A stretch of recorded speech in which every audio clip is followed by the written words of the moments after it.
Bah oui. Bah, Voilà. toi, Non, toi déjà, tu voulais nous dire un truc super important, alors raconte. vous allez halluciner. En fait, j'ai pensé hier soir, ça vous dit qu'après notre DUT, on ouvre un immense centre commercial. Mais Plus un ouais. magasin d'au moins 2000 mètres carrés. Non, c'est une bonne idée aussi. 20 magasins par étage, ascenseur. Oh ouais, non, Le truc, il est immense trop truc. classe. Comme ça, tout le monde va venir à l'intérieur, tout le monde pourra circuler au calme. Mais on le met où? Mais le problème, Eh ben. bah justement, c'est ça le problème. Le problème, c'est qu'il y a la loi Royer. Et en fait, que pour ouvrir un magasin de plus de 1000 mètres carrés, eh ben, il faut une autorisation. Comment ça? Il faut qu'on ait une autorisation et il faut que dans la ville où on implante le magasin, la ville soit plus de moins de 40 000 habitants. Comment on va faire? Valence? Non, Ouais, non, c'est Valence. Valence. Oh. Mais qui c'est qui va nous autoriser? Mais tu sais que j'ai regardé une émission hier et en fait c'est la loi Raffarin qui disait que ça durcit la loi Royer. En fait avant c'était de 1000 à 1500 mètres carrés le centre, sauf que maintenant ça s'est abaissé à 300 mètres carrés les filles. 300, Ouais, mais c'est c'est rien rien du du tout. tout. 300 mètres carrés on en fait quoi Putain, mais c'est quoi ces lois de Il n'y a merde, même là pas la place de mettre notre garde-robe. Mais oui, attendez le dressing. On trouve pas. Mais attendez les filles, au niveau du contrat, vous êtes sûrs qu'on va pas se faire entuber parce qu'on s'y connaît pas trop quand même. Ouais, c'est vrai. Mais ça va, on a fait des cours de droit. Bon, Et en plus, beaucoup on sait chez quand même. oui, mais bon, vous vous rappelez pas, il y a la loi Doubin là. En fait, ce texte, il précise les obligations d'information. Donc, c'est-à-dire que quand on signe un contrat, à disposition d'un non commercial d'une marque, le contrat, les parties qui signent, donc nous en l'occurrence, on est obligé de s'engager ou non en pleine connaissance. C'est-à-dire Ah, qu'on mais peut ça pas- va, c'est voilà. bon les gars, c'est cool. Vous voyez ce que je veux dire? Ouais, mais attends. C'est sûr, on se fait pas entuber là.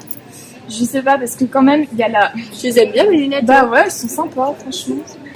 Pas mal. Bien choisi votre truc là.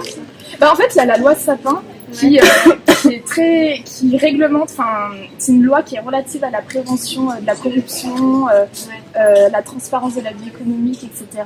Et en fait, c'est un peu un frein, en fait, on va dire. Mais pourquoi Et, je comprends pas? Bah parce qu'elle Attendez, fait Je te disparaître. coupe les filles, j'ai rendez-vous avec le prof de maths, il faut que j'y aille. On en en parle parle. après. Les filles, je viens de croiser Clara. Elle m'a parlé de son projet, c'est un peu ambitieux, non? Bah justement, il y a plein de contraintes à respecter. La loi SRU, elle a modifié toutes les règles sur l'urbanisme, sur le droit de rétractation, mais en même temps sur le logement social et sur la mixité sociale.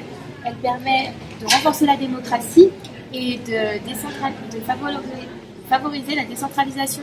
Mais ça se voit que t'es 8ème de la promo. Grave. Moi, en vrai, je suis trop chaud parce que grâce à la commission Renaud Dutreuil, eh ben, on peut moderniser. Là, te monte bien. Super. Ah ouais. Mais Oui, mais du coup, les filles, je disais. En vrai, il y a des contraintes de partout, on est d'accord. Et avec la commission Renaud Dutreuil, eh ben, on peut moderniser l'environnement comme on veut. Regardez Confluence. Oui, mais Le Confluence. bâtiment, il est trop stylé, on est d'accord.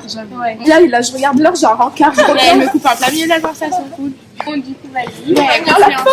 Oh là là. Mais du coup, Confluence, on disait. Le bâtiment, il est trop stylé. Et pourtant, il s'intègre bien dans l'environnement, on est d'accord. Après, c'est sûr, il y a quelques contraintes. Genre, on doit avoir un plan d'urbanisme commercial et on doit aussi rentrer dans une logique de schéma de... Oui, justement, Ouais, le voilà. schéma de développement commercial, bah, Ouais, ça voilà. rassemble l'information et ça doit s'intégrer parfaitement à l'environnement économique et durable. Mais après, c'est faisable, on est d'accord. Bah oui, Quand on veut, on peut. Voilà. exactement. Il faut être ambitieux dans la vie. Après, pour commencer, on pourrait peut-être s'inspirer un peu de la loi de la modernisation de l'économie, qui a modifié donc, le statut des auto-entrepreneurs avec des démarches administratives simplifiées, donc ça pourrait être pratique pour nous. Par exemple, il y a une réduction des délais de paiement aux entreprises à 60 jours. Après, pour la concurrence, on pourrait donc favoriser donc, sur les prix de vente avec le pouvoir d'achat donc des consommateurs qui augmenterait, avec des systèmes de sanctions qui sont plus dissuasifs donc pour protéger les entreprises les plus vulnérables comme nous. C'est tout bénef, les gars, c'est bon. Non, mais les filles, je vous arrête tout de suite, là, c'est pas possible. Moi, mon copain, après, je vais plus le voir. Il est en Russie. Mais qu'est-ce qu'il fout en Russie? Mais il est cadre chez Polyakov. Alors je t'arrête tout de suite. La loi de la modernisation de l'économie, elle prévoit aussi donc de favoriser l'installation des cadres de haut niveau en France grâce à l'assouplissement du régime fiscal. Bah voilà, ton copain, tu pourras le voir. Bon, ça m'arrange. Satisfaite. Non, mais j'allais dire, mais le projet, on est d'accord. C'est trop bien là, on va le faire. C'est bon? Oui. Ok. Bon, bah, on va un coup, on Ouais. va parler à Clara. Ouais, Allez, allez. c'est parti.